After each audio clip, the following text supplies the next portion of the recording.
Atlantic City, June 27th, 1988.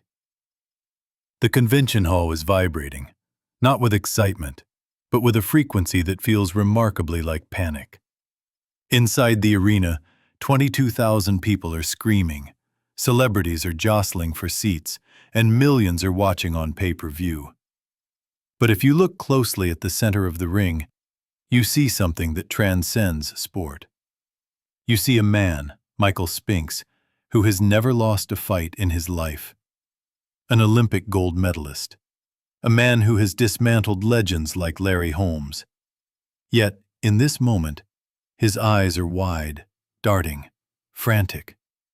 He looks like a man who has suddenly realized he is locked in a cage with something primal. Across from him stands a 21-year-old kid. No robe, no socks. Just black trunks and a towel with a hole cut in the middle for his head. He isn't bouncing. He isn't looking at the crowd. He is pacing like a tiger that hasn't eaten in weeks.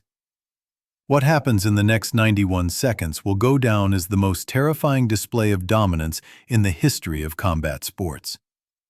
But the fight didn't end in the ring. It ended in the locker room 20 minutes ago.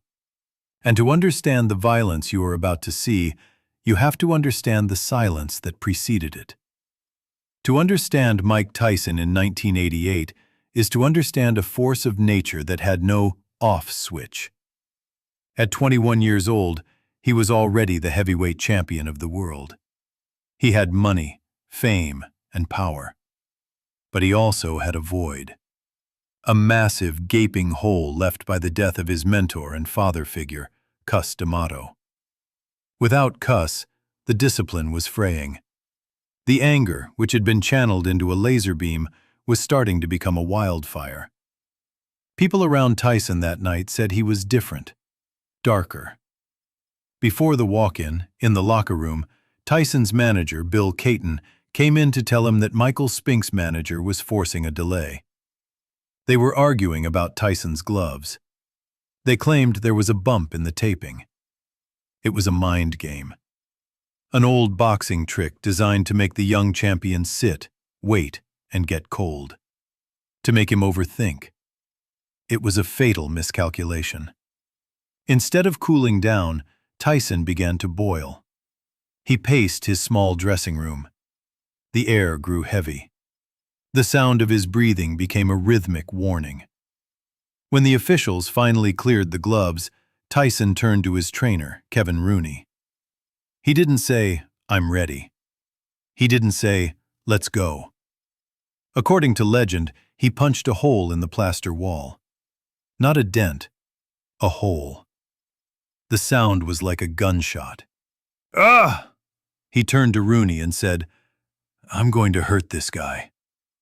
This wasn't sportsmanship. This was an execution. When Michael Spinks walked to the ring, he walked to the song "This Is It" by Kenny Loggins. It was upbeat. But Spinks looked like he was walking to the gallows. His knees were stiff. He was sweating profusely before throwing a single punch. He was 31-0, a legend, but the aura of Tyson had already beaten him. Then, the ominous drone began. A low, discordant noise. Tyson didn't use pop music. He used a rhythmic, industrial sound. Chains. Heavy metal. He marched out surrounded by police officers, not for his protection, but seemingly for everyone else's. He wore no robe. Why? Because a robe is for a performer. Tyson was not performing. He was working. As he climbed through the ropes, the difference in body language was so stark it was uncomfortable to watch. Spinks was trying to survive. Tyson was trying to extinguish. The referee gave instructions. Tyson didn't look at the referee. He stared through Spinks' chest, looking at his soul. Spinks tried to hold the gaze, but he blinked. He looked away. In that millisecond, 22,000 people knew it was over. The bell hadn't even rung. Usually, heavyweight fights start with a feeling-out process. A jab here, a movement there. Not tonight. Tyson launches himself across the ring. Within 10 seconds, he throws a left hook that misses, but the wind from it seems to shake Spinks. Spinks tries to clinch, to hold on, to slow the storm. But you cannot hold an explosion. Tyson shoves him off and lands a left hook to the body. Spinks winces. The pain is immediate. At the 45-second mark, Tyson lands a right hand to the body, then an uppercut. Spinks goes down to one knee. It's the first time in his career he has ever been knocked down. The crowd is in a frenzy. But look at Tyson. He doesn't go to a neutral corner and celebrate. He stands there, hovering, waiting for the referee to move him. He is impatient. He wants to finish the job. Spinks stands up at the count of 4. This is his mistake. Bravery is a virtue, but on this night, it was a liability.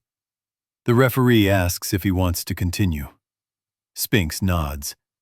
He doesn't want to, but his pride forces him to. The fight resumes. Tyson steps in. He dips to the right. He throws a right hand to the body and then, in a blur of motion that defies physics for a man of his size, he brings a right uppercut that misses, followed instantly by a short right hand to the jaw. It wasn't a winding punch. It was compact, efficient, deadly. Spinks's eyes roll back.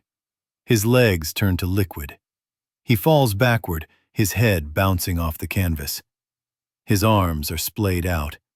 He is unconscious before he hits the floor. 91 seconds. The referee counts. 1, 2, 3. It's pointless.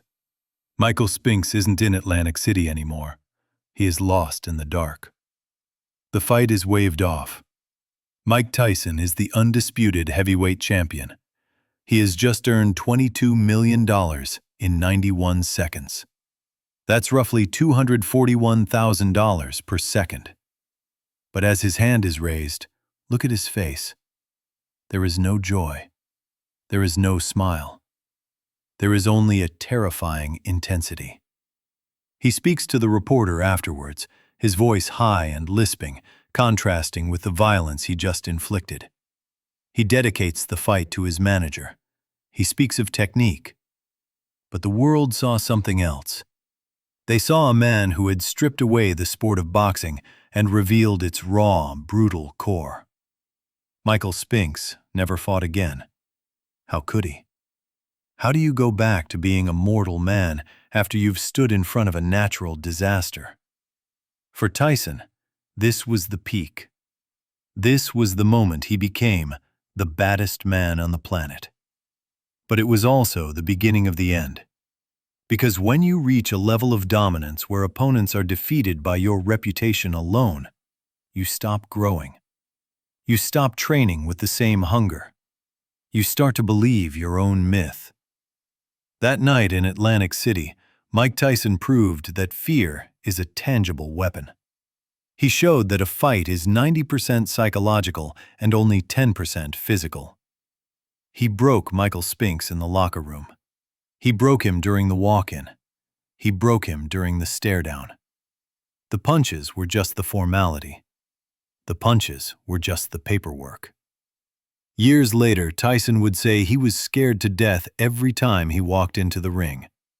He said the fear was like a cold hand on his spine.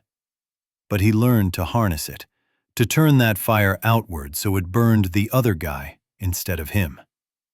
On June 27, 1988, for 91 seconds, the world held its breath. We witnessed the perfect fighter. A man who needed no robe, no music, and no mercy. But we also witnessed a tragedy in the making. Because a man who can inflict that much damage in 91 seconds, what happens when he runs out of opponents?